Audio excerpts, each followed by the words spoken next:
مہاجروں کی بدقسمتی ہے کہ مہاجروں کی جو بھی سیاسی قیادت ہے وہ جو ہے جرنیلوں اور ان کے تحت چلنے والی ایجنسیوں کی مرضی کے بغیر نہیں چلتی ہے۔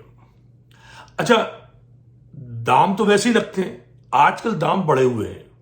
عمران خان سے باجوہ جیسے کرپٹ جرنیل گھبرا رہے ہیں، تھر تھر کانپ رہے ہیں، ٹھیک ہے۔ وہ عوام، پنجاب کی عوام، سندھ کی عوام، خیبر پختونخوا کی عوام، جو سمجھ لیجئے ایک سال پہلے تک بات کرتے تھے پیزا فیکٹری کی، ہے کہ نہیں ہے؟ پیزا یاد ہے؟ ایک جرنل صاحب جو ہیں وہ اربوں روپے کی پیزا کا کاروبار کرتے ہیں۔ ایک جرنیل کیانی صاحب جو ہیں وہ آسٹریلیا میں جزیرے پہ عیاشی کر رہے ہیں، ٹھیک ہے۔ یہی لوگ خبریں لا رہے تھے کہ باجوہ بیلجیم میں جائے گا۔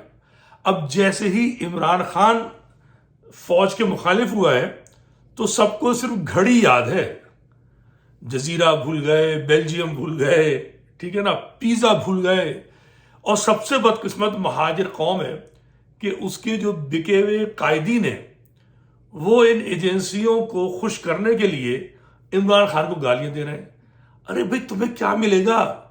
چلو عمران خان کو تو مٹی ڈال دو، یہ بتاؤ عمران خان نہ صحیح، تم نے پیپلز پارٹی سے معاہدہ کیا، کیا مل رہا ہے تمہیں؟ نواز شریف نے تمہیں جوتے لگائے، زرداری نے تمہیں جوتے لگائے، بے نظیر نے تمہیں جوتے لگائے۔ جوتے کھانے کا شوق ہے کیا؟ تو کھاؤ جوتے، ابھی پھر آ جائے گا۔ بے نظیر ابھی موجود، زرداری ابھی موجود ہے، بلاول بھٹو کی حکومت ہے، مجاہد کالونی اکھاڑی جا رہی ہے، اس سے پہلے جگہ جگہ ہے وہ تجاوزات کے نام پہ پیپلز پارٹی پہلے اکھاڑ چکی، کیا نہیں کیا ہے، ظلم کی انتہا کر دی ہے۔ ڈی جے کالج، اسلامیہ کالج، آئندہ یونیورسٹی، تمہیں بھکاری بنا دیں گے۔ بجائے اس کہ تم مہاجر قوم بنتے، تم نے ایک ایسے شخص کو باپ بنا لیا کہ جو تمہیں کہتا ہے کہ تم مکڑ کہو، تلیئر کہو، مہاجر کہو، مگر تم ہو وطنی سندھی۔ اور سندھی تمہیں وطن نہیں دے گا، تمہیں دھکا دے گا، دھکا سمندر میں۔ وہ کہتا رہا ہے ہوشیار ہو جاؤ، ہوشیار ہو جاؤ، دوست بنانا سیکھو، درست لوگوں کی سیاسی حمایت کرنا سیکھو۔ یہ میرا پیغام ہے۔ خدا حافظ۔